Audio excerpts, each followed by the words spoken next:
What's up, everybody? Welcome back to Draft Season Never Ends, the Aftermath NFL Draft Podcast. I am Chris McGlynn, and the first day of the NFL Draft is finally in the books. It was a thrilling, exciting, very unpredictable first draft day, and there's still plenty more to get to as well. So make sure you keep an eye out. I'm putting a ton of stuff on AftermathSports.com right now.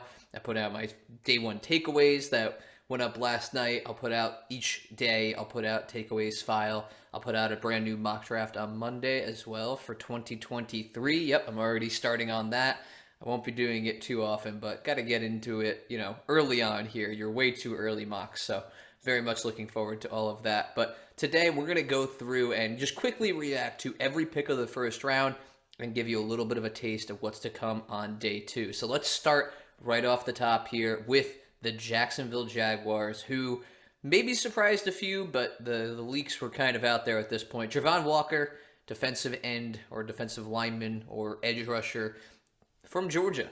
You can kind of define him in all those different places because he's so versatile. There's so much that you can do with him.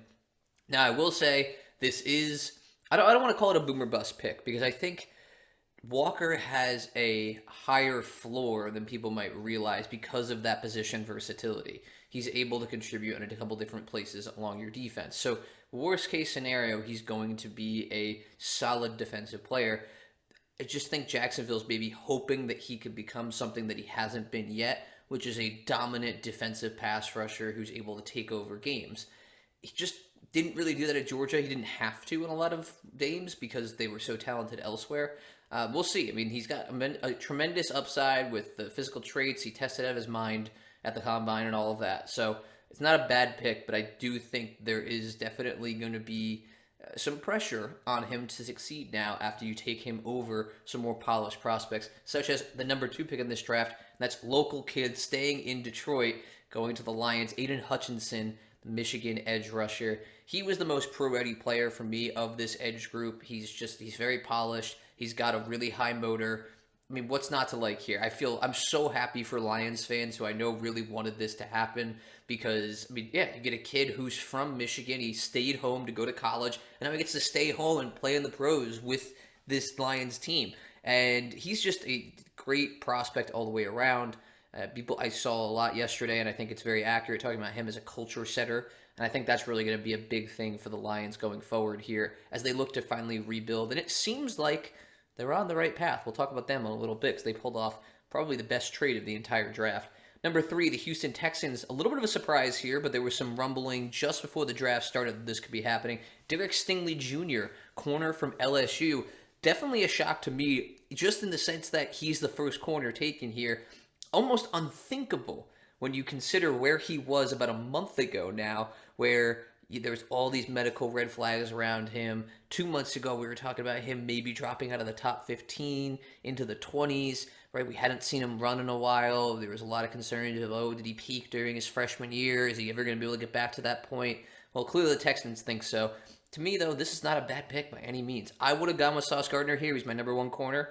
But the truth is that Stingley Jr. has the potential to be the best player in this draft if he's healthy. That's the level that he played at LSU during that national championship season. If he gets back to that, my goodness, this is a great pick for LSU, for the Texans, getting this guy out of LSU. Number 4, I was so pumped about this. You see, I'm repping my Jets gear today. If you're watching on YouTube, it's fantastic that the Jets at number 4 got Ahmad Gardner. Sauce Gardner, corner out of Cincinnati. Second corner off the board. A little bit of a surprise there, like I just mentioned. But I love this fit.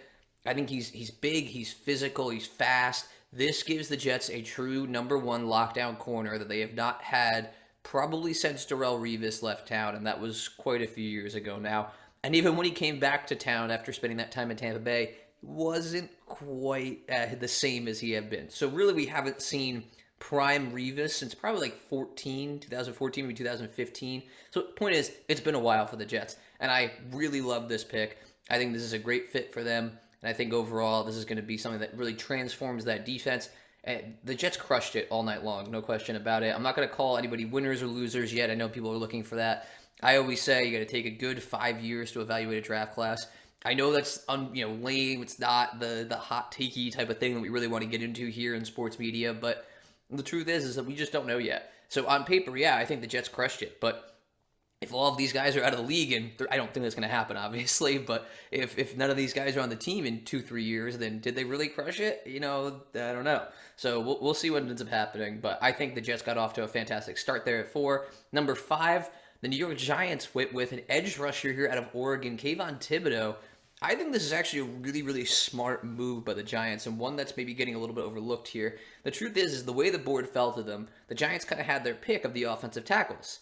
They could have gone with Ikem Ekwonu. They could have gone with Evan Neal. They could have gone with Charles Cross. Now, here's the thing. I think Kayvon Thibodeau going here ensured the Giants got their guy here at 5, and then they got one of the top 2 tackles at 7. I don't think it would have happened, but if there was a scenario where, say, the Panthers traded down with the Seahawks, who really loved Kayvon Thibodeau or something like that, all of a sudden the Giants, if they take Ikem Ekwonu at 5, come back around at 7, and your edge rusher's gone. So what do you do at that point? So I just think this was actually a really smart move by the Giants. Anyway, I like the pick. I think they needed an edge rusher. There's no question about that. You get somebody to play there on the outside across from Azeez Ojulari, who they drafted last year. Overall, I think the Giants, again, New York, you got to be feeling pretty good about how you drafted. Number 6, the Carolina Panthers. I just was talking about Ikem Ekwonu. This is where he went, NC State offensive tackle.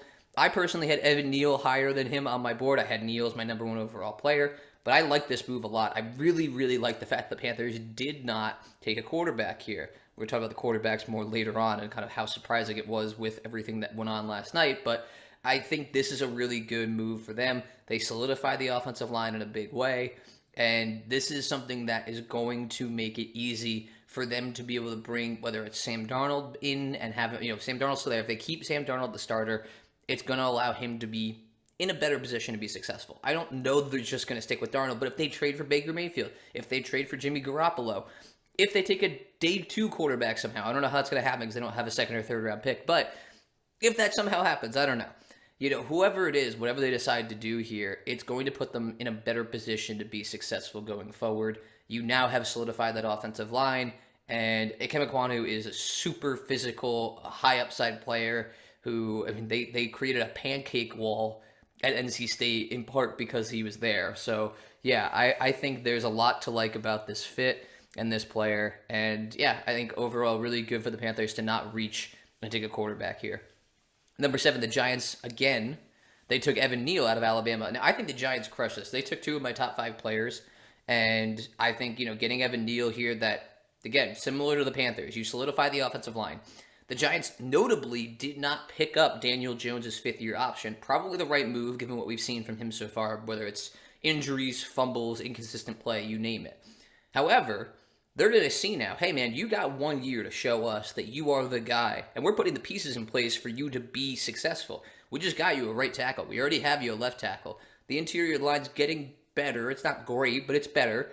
All right, you've got a ton of weapons that we've drafted. I know Kadarius Toney's on the trade block and all of that. It's not a great pick 1 year later, but overall, it seems like Joe Schoen has gotten this regime off to a really good start. The smoke screen about Thibodeau, I know that's been going around on social media. Fantastic job. The Giants reportedly had the worst interview ever with Kayvon Thibodeau. Well, they took him at number 5. So, goes to show that sometimes sources get played just a little bit. But anyway, I think this is a really strong draft for the Giants. I'm excited to see what they do on day 2. Number 8, Drake London here to the Atlanta Falcons, wide receiver out of USC. A little bit of a surprise to me, only because I thought they were going to go with Garrett Wilson, but this is actually my number 1 wide receiver. I think this is a great pick for them. People I saw comparing Arthur Smith getting A.J. Brown in Tennessee to him now getting Drake London in Atlanta. He's a big body receiver. There are questions about his ability to separate, which I know is a major concern, but if you watch the tape, he's got good he's got good speed. He's able to break a lot of tackles, and he just adjusts so well to the ball in the air. I think he's going to be a really good fit, and I think, again, this is somebody the Falcons desperately needed. They do not have a number 1 wide receiver. They don't have a number 1, 2, or 3 wide receiver, basically, right now, with Calvin Ridley having been suspended for at least the 2022 season. So, yeah, I love this pick. I think this is a really smart move for them. Let's move on to number 9. The Seattle Seahawks here. This one, I'm not shocked by at all, with Charles Cross coming off the board here, offensive tackle from Mississippi State. I think it's a little bit of a reach. I didn't love Cross as much as I think a lot of other people did during the pre-draft process. I know he's a fantastic pass blocker. I still see some issues in his game there from the pass protection standpoint, and he's really unproven as a run blocker, having basically never done it because Mississippi State essentially never ran the ball. So, yes, I think he will probably step in and be the day one starter on the left side now, considering the fact that the team still hasn't re-signed Dwayne Brown. But that doesn't mean that he's going to be a great impact player. I think down the line, he has the potential to become that. He's got all the physical tools, he's measured out well, all that type of stuff that you like to see. But I worry about him maybe being like a seamless day one fit in this position here with the Seahawks. We'll see what happens, but I'm a little more skeptical, I think, about Cross than a lot of other people are. Number 10, the Jets select Garrett Wilson, wide receiver from Ohio State. This is a great pick. They needed to get a receiver for Zach Wilson to work with. Now you've got Wilson to Wilson connection ready to go in New York. Again, I was very excited about this one. I would have loved for it to have been Drake London. Like I said, he was my number one wide receiver. That being said, Garrett Wilson was number 2, and I think he's a fantastic player with just super pro ready, very explosive. They get somebody there. He's a little bigger. He's got a little more size. He's not anywhere close to the size of London, but he's bigger than Elijah Moore. So that definitely helps them in that department. That receiver trio now that features Corey Davis as well. We'll see what happens, but I think that's going to be a pretty solid group. I don't think they're going to set the world on fire, but it's going to be an improvement over what we saw last year for the Jets. Keep it rolling, man. You take 2 guys on the perimeter that are able to contribute right away and potentially be some of the best players at their position at the end of the day, maybe when it's all said and done. I'm really happy with how the Jets did in this draft. I'll keep saying it over and over again. Number 11, we had a trade here, the first real trade of the draft night, and that would be Chris Olave coming off the board here to the New Orleans Saints. I think this is a great move for them. I was a little surprised to see Olave go ahead of Jameson Williams, only because I think Williams is the better player. But Olave was healthier, and he ran great at the combine, so everybody loves the speed. We saw it happen with Henry Ruggs a couple years ago, where he ended up going above Jerry Jeudy and CeeDee Lamb. So this stuff happens, but and he wasn't even the first receiver off the board. He was the 3rd. But still, I think this is a really good fit. Another Ohio State wide receiver for the Saints offense. They'll pair him with Michael Thomas. And I think they really needed to get a weapon here for Jameson Williams. Jameson Williams' next pick. Jameis Winston to work with. And I think that's the important thing, is that you're going to say, hey, he's our guy for this year. We're going to put him in a position to succeed. And we're going to see what happens. Because the Saints have not gotten a ton of production out of their wide receivers in recent years. Now, some of that has been poor quarterback play, but a lot of it has been that outside of Michael Thomas, they don't have a whole lot there. And Michael Thomas hasn't been able to be on the field. So this is definitely a smart move for them. I liked it a lot. Trading up, they didn't give up too much to do this either. But the Saints are definitely going all in right now. And I think that's something that, like, the real message that's being sent here. They gave a bunch of picks, in next year's draft already to get the move to have the first-round pick in this year's draft, and they move up now in this draft. So, yeah, I think that this is a clear signal. The Saints are going all in. They believe that they have a contender-ready team. Now the pressure's on for Jameis Winston to succeed, and a brand-new head coach there as Sean Payton stepped down. It's going to be interesting to see how that goes. I don't know that they're really going to be that elite team, but they're much closer now than I think they were about 24 hours ago.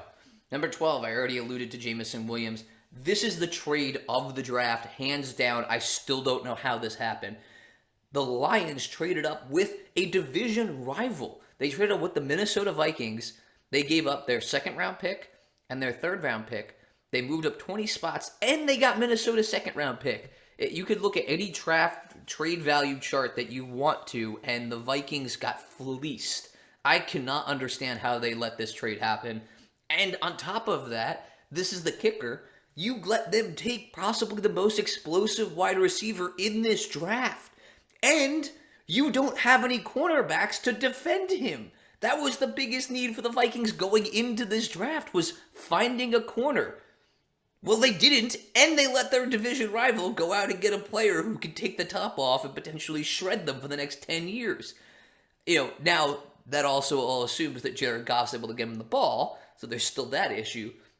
But in general, I think this is a really good move for the Lions. They needed a number 1 wide receiver. I think Williams is going to be just that. You pair him with Amon-Ra St. Brown. You still have Quintez Cephas. Suddenly, this wide receiver room in Detroit looks pretty solid. Now the pressure's on for Jared Goff to do something with it, and for the Lions to potentially find the quarterback of the future starting next year in that 2023 NFL Draft. Number 13, another trade. There's so many trades, so many trades, so many trades. 9 trades in total in the first round. It was insane. It made the first round very exciting. Completely destroyed mock drafts all across the universe. So, ton of fun. But yeah, so anyway, next up, Philadelphia Eagles leapfrog here the Baltimore Ravens to go up and take Jordan Davis, defensive tackle from Georgia. And now, there were a lot of people, and there was some speculation, myself included, on draft night when this initially happened. I saw the trade go through, and I was like, oh man, maybe Detroit's trading up for a quarterback here.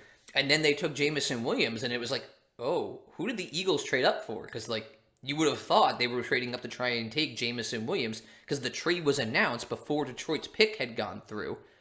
So it was a bit bizarre, but in the end, I think this is a really good pick for them. A little surprised only because they brought back Fletcher Cox, and they still have Javon Hargrave. But Jordan Davis is a very explosive player here. Potential to, at the very least, be a 2-down run stuffer with the potential, I think, to improve as a pass rusher at the NFL level. In the end, I think, the Jordan Davis was heavily linked to Baltimore. So I think the Eagles knew if they wanted to get him, they had to move up. Didn't have to give up to just leapfrog the Ravens here. Smart trade by the Texans, too, I think, to move down and just get a little more draft capital here with those receivers all coming off the board. And they have a ton of needs, so it really wasn't like they needed to get one more player in there. Number 14, people are calling this one of the best picks of the draft. And I was a little more skeptical of it when it first happened on draft day. But the Ravens here at 14 take Kyle Hamilton, ending his slide down draft boards. I was a little surprised only because they signed Marcus Williams this offseason, but they now have a bunch of different safeties, and the truth is that Hamilton and Williams have a very different skill set, so you can deploy them in very different ways. And if there's anybody who's shown that they're able to utilize creative defensive players and just kind of take the best player available, it's the Ravens. They, I think, quietly, maybe not so quietly, had a great draft night, maneuvering the board, taking the best players available, and not worrying about what other teams were doing around them. They let the board come to them. They made the moves that they felt like they needed to. By the way, they have 8, that's right, 8 day 2 picks, which is insane. So yes, the Ravens are going to continue to load up on talent. This roster is going to be one of the most talented and young and up-and-coming rosters in the NFL this upcoming season. We'll get more into what the Ravens did with the 23rd pick, even though they didn't originally own it going into the night, in a little bit, and how that might have pissed off Lamar Jackson a little bit. We'll talk about that soon. But let's move to 15 here. Kenyan Green, offensive guard from Texas A&M. The Texans here, I think, shore up the offensive line. This is a vote of confidence in Titus Howard for me, meaning that he's going to move back out and play at right tackle. They have Laramie Tunsil at left tackle. They clean up, I think, the interior of their offensive line here, which is a big thing. And this is good for Davis Mills. You got a young quarterback here who had a promising rookie season, and you want to see what he can do. You already grabbed the great outside, potentially franchise-altering corner on the outside here who has the ability to shut down half the field when he's healthy. So let's go. Let's shore up the offensive line here. It's maybe not the sexiest pick of all time, but it's a safe pick, and one of that I really like because I think Kenyan Green was the top interior offensive lineman on my board. He was he's super polished. He's got potential to play a tackle. He's got potential to play a guard. I think guard is where he'll end up being in the NFL, but he played tackle a little bit at Texas A&M. And in truth, sometimes having that versatility is better than anything else that you can bring to the table. When injuries start to pile up and stuff like that, having a guy who can slide up and down the offensive line and slot into a couple different spots is incredibly valuable. So I love the pick here. Kenyan Green going to the Texans at 15. All right, rounding the top half here, the Washington Commanders, they slide back in that trade with the Saints. But they also take a receiver, and this one was a bit of a surprise to me, probably one of the most surprising picks of the entire first round. They took Jahan Dotson, wide receiver from Penn State. And this is not so much a knock on Dotson. It kind of is, because I like the player. I think he's exciting. He's got amazing hands. He's probably got some of the best hands in this entire class.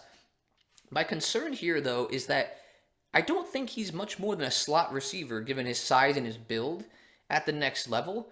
And taking a slot receiver at 16 feels a bit rich to me, especially when you had the pick originally, Washington. There was 3 receivers on the board, 2 receivers on the board that could have helped you, and that would have, I think, been much more impact players in Chris Olave and Jameson Williams. So sliding down the 5 picks is great. You get some draft capital. I think they didn't get, they good value for them in the trade. I'm a little concerned with this pick. It was definitely a bit of a surprise. And I wonder if maybe this could have been spent better, especially with, I like Treylon Burks better. There's actually a few receivers that I like better than Dotson, again, because I just don't know if I value him as highly given the fact that I think he's got a limited role in the NFL. And I know slot receivers, you need 3 receivers at this point in the league, right? That's just how the game is played. I totally understand that.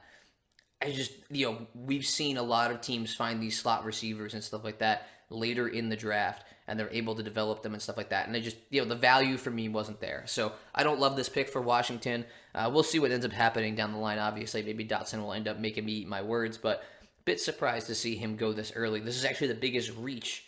That's saying something considering what the New England Patriots did, but this is the biggest reach for me versus where I had position ranking to draft slot for the entire first round.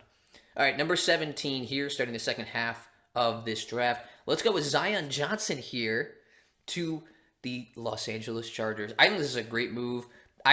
People kept saying maybe Trevor Penning would go here, and in the end, I think this is actually probably the smarter move.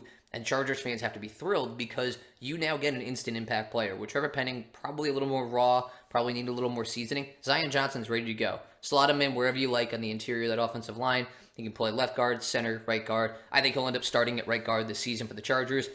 You got to protect Justin Herbert. You invested in that guy. You got a ton of weapons for him on the outside. Now give him some time to throw. Yeah, this is a really, really good move for the Chargers. I like this pick a lot. I think that Zion Johnson is going to be a fantastic player at the next level. Probably a guy that ends up having a 10 to 12-year career. Maybe not a Hall of Famer, but somebody that makes the Pro Bowl on occasion and is just going to be a rock-solid prospect that ends up panning out very well for Los Angeles here. Number 18, here we go. We got a stunner here, and that is because the Philadelphia Eagles, who originally owned this pick, traded for A.J. Brown, wide receiver from the Tennessee Titans, which means the Titans take this pick. They then turn around and use it on a wide receiver for themselves, and that's Arkansas receiver Treylon Burks. So let's talk from the Eagles' perspective first. They crushed it. They did fantastic in this trade, giving a first and a third to get one of the most physically dominant receivers in the NFL is a fantastic move. Far and away would have been the best prospect, if you want to call it that, right? If you're going to talk about who's the best available receiver on draft night, well, it turns out it was A.J. Brown, and they gave up at the 18th pick.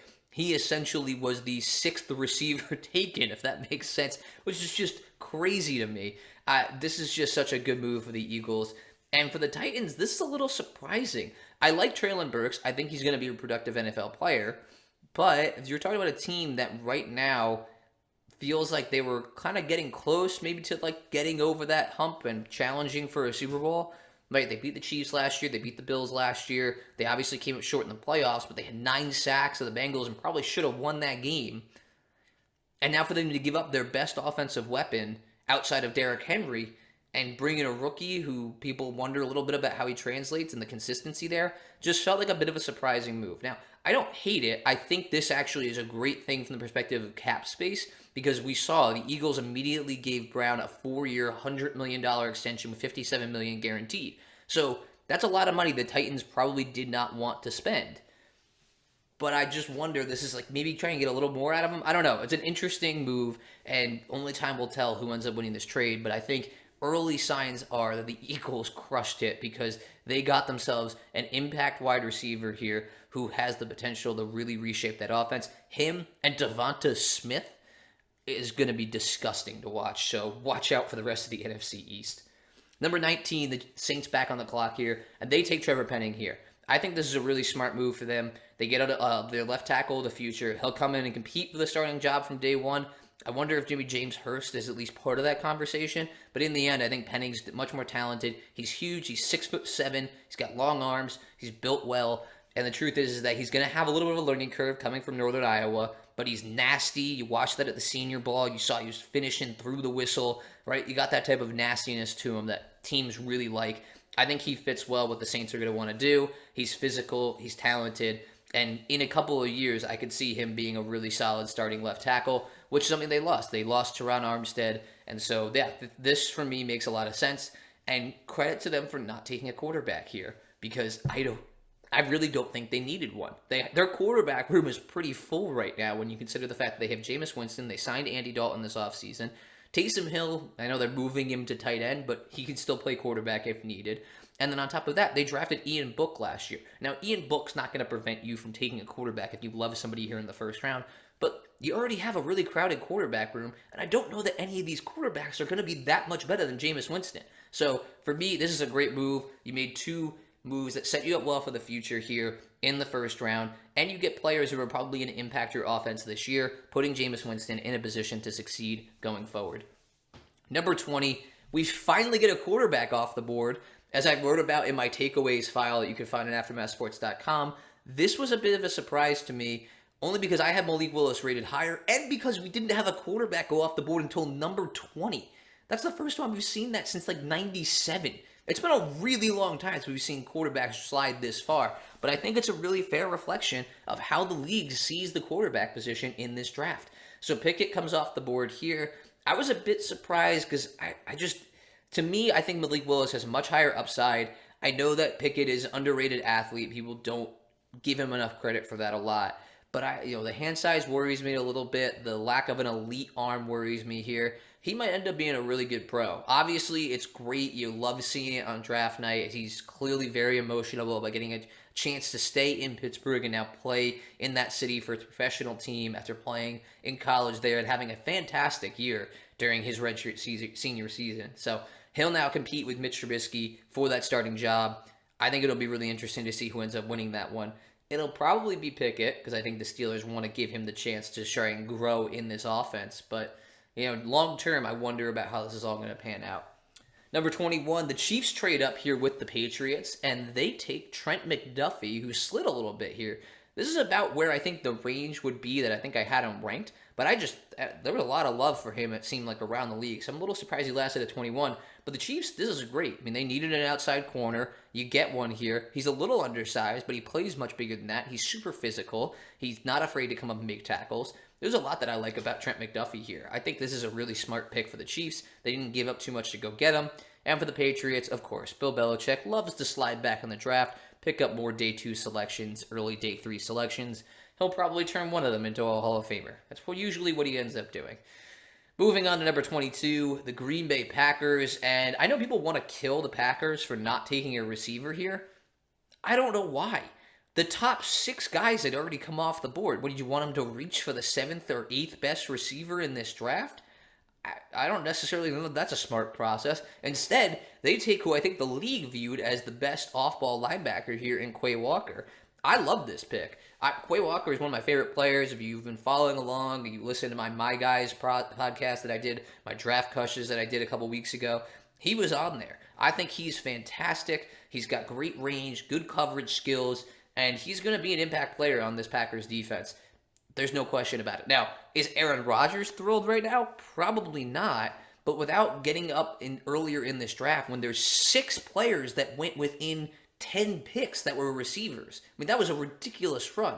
So, yeah, if you can't get up into that, then, yeah, you're just going to take the best players available from that point on. The Packers' defense just suddenly got a lot better because they got an off-ball linebacker who's able to really come in, start from day one, and be somebody to erase potentially tight ends on the other team.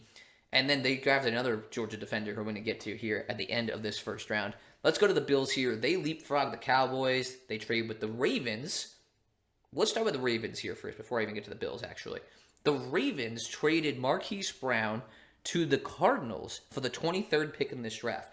Now, this might be a weird lose-lose scenario here. And the only reason I say that is because I think the Ravens got fantastic value for a receiver who, let's be honest, has been good but not great in the NFL.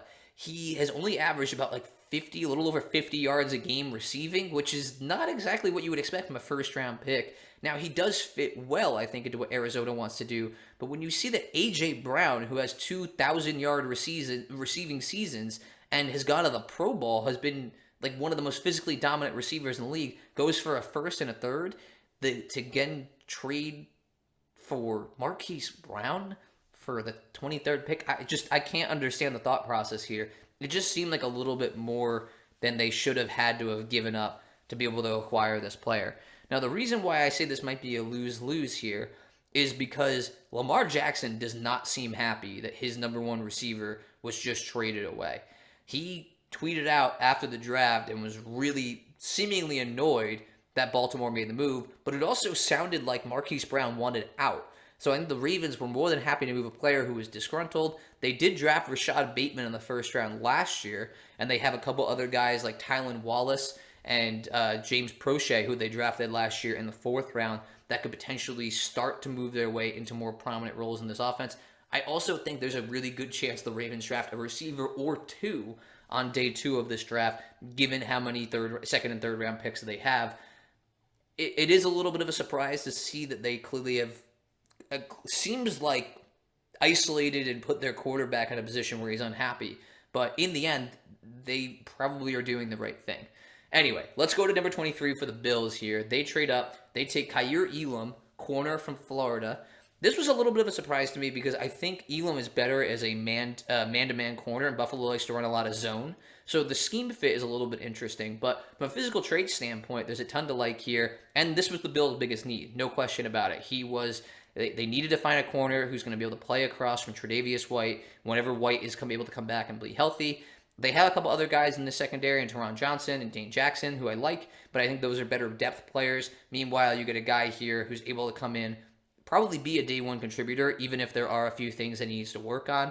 He's going to have some rough moments as a rookie, but down the line, I think he's going to end up securing and probably solidifying that number 2 corner spot well for Buffalo at the end of this first round. For what it's worth, if I'm remembering correctly here, Tre'Davious White was also the 23rd pick in the NFL draft when he was selected by the Bills. So maybe they'll get that same luck coming for them again here. Number 24, let's get to the Cowboys here. They take Tyler Smith, offensive tackle from Tulsa.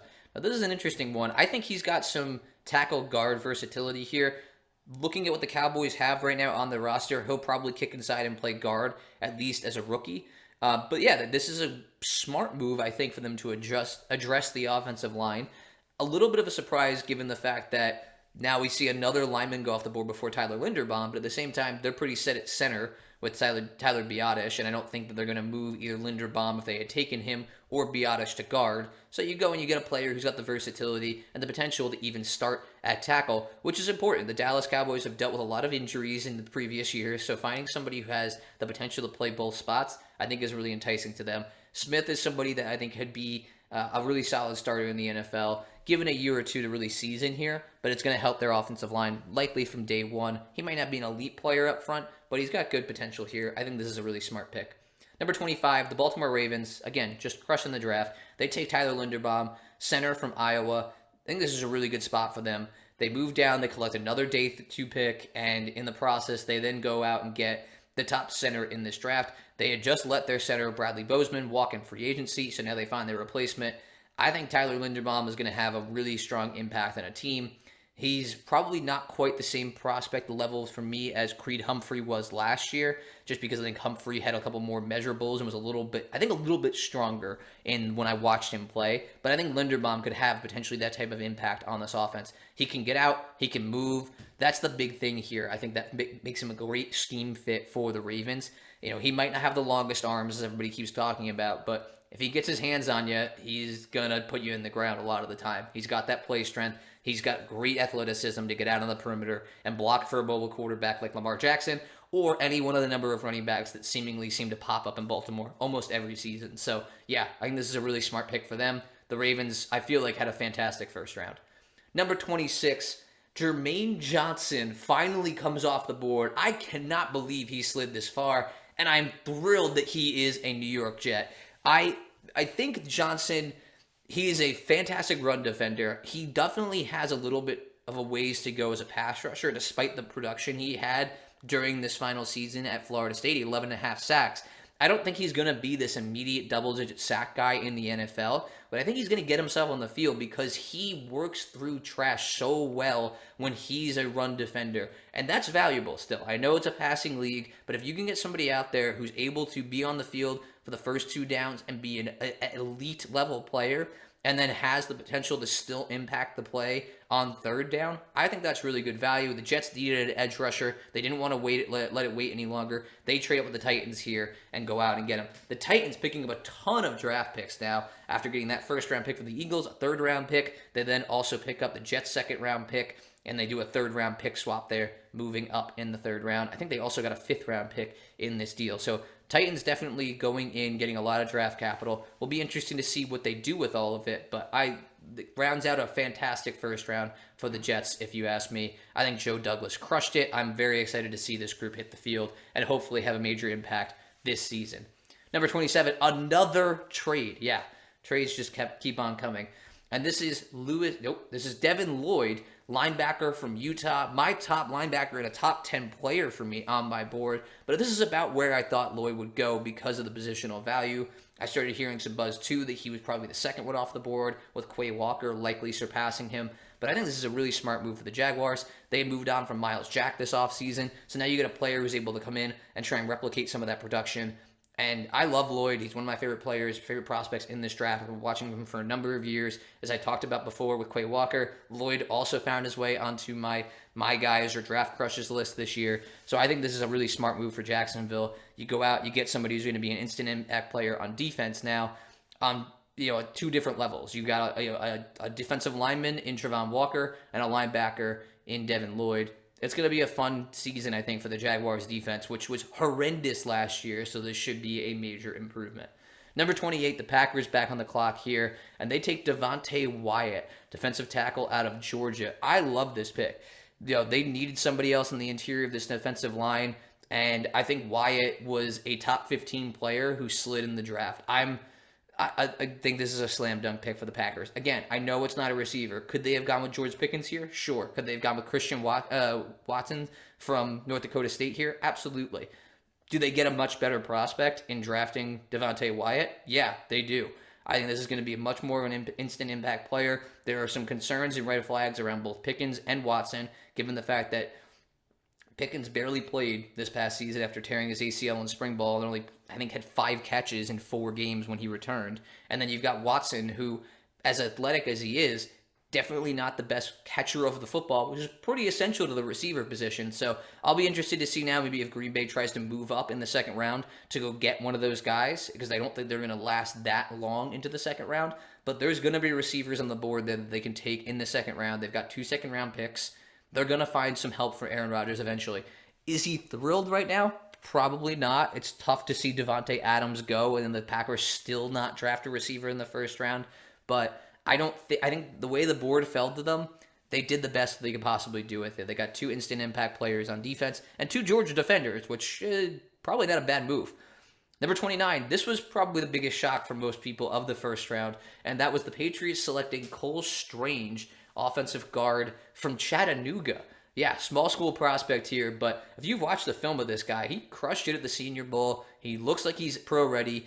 I'm a little bit surprised to see him go this early. I had a kind of a mid-second round, late second round grade on him, but at the same time, he's a good player. And the Patriots need a guard. They traded Shaq Mason this past offseason, so getting a guard here is probably not a bad move. It's just a little earlier than I think we most would have expected it. I think ESPN, as I was watching their coverage last night, had said that there was a 93% chance, according to their metrics they were using, that Cole Strange would have been there for the Patriots' second-round pick. Now, obviously, that's just metrics. It doesn't really mean anything, but I just think it's interesting, and that shows you how much of a surprise this really was. But at this point, you know what? Who am I to question Bill Belichick? That's just kind of where I'm at this point. I know that he's maybe had a rocky time in recent years with some first-round picks, so that's true. So maybe this is something that we could kind of say, hey, Bill, what are you doing here? This is maybe a bit of a reach. I'm honestly surprised the Patriots didn't trade out again. I think they could have traded back a second time and still probably taken Strange, but I guess they had such a high grade on him, they didn't want to let him slide any further. Bit of a surprise, but it fills a position of need, and I don't think it's a bad fit by any means either. I think he's a good player, maybe just a little earlier than most would have expected him to come off the board. Number 30, the Chiefs again here, and they get another defender who I think has the potential to really help them down the line. That's George Karloftis, edge rusher from Purdue. Now, Karloftis is not pro ready. Let's make this clear. He's super raw as a run defender. He's got some great physical traits and some really fun film to watch as a pass rusher, but he's a little inconsistent still. So yeah, it's going to take a little while, I think, before we really see him make the jump into becoming a productive NFL player. But the upside is definitely there. The intangibles are pretty fun. He's got a great first step, good burst off the line. You like to see what you see from a speed perspective with him. But I think it's going to be maybe a little bit, you got to temper your expectations for his rookie season here, because I don't think he's quite pro ready like I think maybe people were hoping for here. But the upside is definitely there. And I think overall, it's going to end up being a solid pick here. I'm a little surprised to see them pass on maybe like an Arnold Ebikete, who's definitely a little more pro-ready than Karloftis, or Boy Moff even, who had some great measurables and is really physically strong. But Karloftis was actually higher rated than both those guys on my board, just because I think the upside is there. I just thought maybe the Chiefs would go with somebody a little more pro-ready, given where they're at as a program right now, getting close and in that Super Bowl window. But the truth is that if this guy turns out in 2-3 years to be one of the better pass rushers of this draft, Chiefs are probably going to be okay with that. Number 31, the Bengals here selecting. They take Daxton Hill, safety from Michigan. Not shocked, but a little bit just confused as to where maybe he'll fit this season. Just because they have Mike Hilton, who's a solid nickel corner. They franchise tag Jesse Bates, and they also still have Von Bell. Maybe this is just them kind of reading the writing on the wall and realizing this is probably the last year they're going to have Jesse Bates, so they want to get his replacement early. I think this is a good player, no question about it. I like Daxton Hill a lot. He plays downhill. He's a good tackler. He's got some position versatility. Like I said, he can play nickel corner. He can play at either safety spot. But like I said, this is just a little bit of a surprise here, given the fact that they kind of have players at all those positions you would figure would start this year. But maybe they're just getting ready for the future. If Jesse Bates leaves next year, they don't want to be left in a bind. We'll see. He's a good player. I don't hate the pick by any means, but I think there would have been maybe a couple other positions they could have gone with instead. Maybe another interior offensive lineman. Granted, who knows at this point? Cole Strange. Maybe Cole Strange was on their board and they got beat to him. I don't know. But again, this could be them looking ahead. The Bengals obviously have a really solid roster that they made better this offseason with free agency moves. So maybe they're just getting out ahead of themselves here, looking at their potential needs in 2023 and realizing they had a chance to draft a player who could be one of the best safeties, I think, in this draft when it's all said and done. Number 32, the Minnesota Vikings. Man, I already kind of gave them enough crap, I think, for the trade down. They didn't get enough value here. It's worth stating again. They take Lewis Cine, Georgia safety, and this, I think it makes sense for them. They need a safety. I would personally like to see Jaquan Brisker come off the board here. I have him rated a little bit higher. But again, it's not a bad thing to go out and get some secondary help. I just wonder here, maybe Andrew Booth Jr. I don't know. They do pick again in just 2 picks now. The Buccaneers will open the second round, but the Vikings have the second pick of the second round, so maybe they'll grab a corner there as well. And the truth is, if they come out with 2 good defensive backs who are going to be able to contribute probably early on, that's a good thing for Minnesota secondary. I just wonder, they just definitely should have gotten a bit more value for that number 12 pick. Definitely a bit of a surprise there to see that happen. And yeah, you wonder what maybe it's a new front office there in Minnesota. So with Kwesi Adofo-Mensah, and yeah, I just think maybe he's, welcome to the NFL, rookie, a little bit. He kind of had that moment. We'll see what happens going forward. So that wraps up the first round. Like I said, just wild, crazy, so much fun. I was loving every minute of it last night.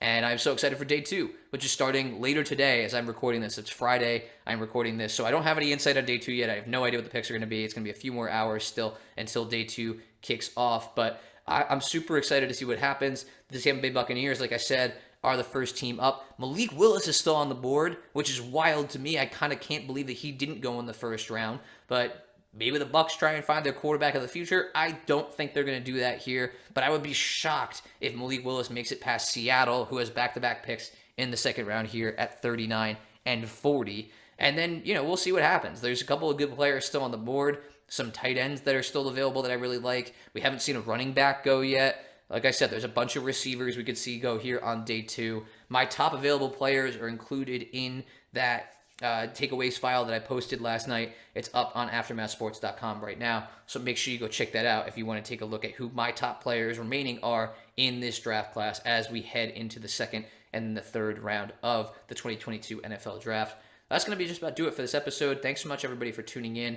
I will give an update on the draft contest that I'm running. Thank you for everybody who decided to participate. It's been great. I'm really excited of having some fun. It's close right now. We still are waiting on a couple more questions to be answered. We don't have all the answers yet. Mostly, I think the biggest one left is who will be drafted first, which position will be drafted first, tight end or running back. Most of you said running back, so got to be hoping that maybe Breece Hall comes off the board here early in the second round, or Kenneth Walker III comes off the board early here in the second round, to make sure you guys are right on that one. But I'll give an update on that. I'm going to be doing a podcast actually on Monday this week to kind of recap the entire draft. So make sure you keep an eye out for that. And I know I teased an interview with a prospect that was going to be coming on Wednesday. Unfortunately, I had to reschedule that one.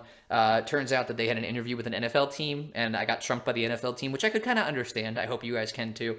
But I'm hoping that maybe we'll actually do it post-draft, which will be really exciting because we'll know where that prospect is actually be playing in the NFL, which will be super fun. So hopefully that gets all ironed out. And so keep an eye out for all of that. I'm really, really excited. This is my favorite time of year with the draft. There's going to be tons of great content coming out on AftermathSports.com all weekend long and continuing throughout the summer as we react to the draft and we start looking ahead to 2023, all that great stuff. So make sure you go check it out, the website there. You could follow me on WordPress there if you want to make sure you get all of the articles that I post and stuff like that in your inbox. You'd also follow on social media, on Facebook at Aftermath Sports and on Twitter at Aftermath Sports. You can follow me as well at cmcglynn84 on Twitter. I don't really have a whole lot else. I mean, you could friend me on Facebook, I guess. I don't know. Find me on LinkedIn. But honestly, I think Twitter is probably your best route to go there. And then, of course, make sure you rate, review, subscribe to the podcast. We're on Apple Podcasts, Stitcher, Spotify, Anchor, wherever you get your podcast, really, you should be able to find Draft Season Never Ends. So make sure you do all that great stuff so that way more people can you can help more people find the show. And, of course, so that way you never miss out on an episode. So like I said, thank everyone so much for tuning in. I really cannot wait for the rest of the draft. Enjoy it yourselves. Hopefully you guys are having a ton of fun and feeling good about yourselves, unless you're a Vikings fan, in which case I'm sorry for you. Not a great day. Hopefully day 2 goes better. Anyway, take it easy. You guys will hear from me again very soon, coming up on Monday.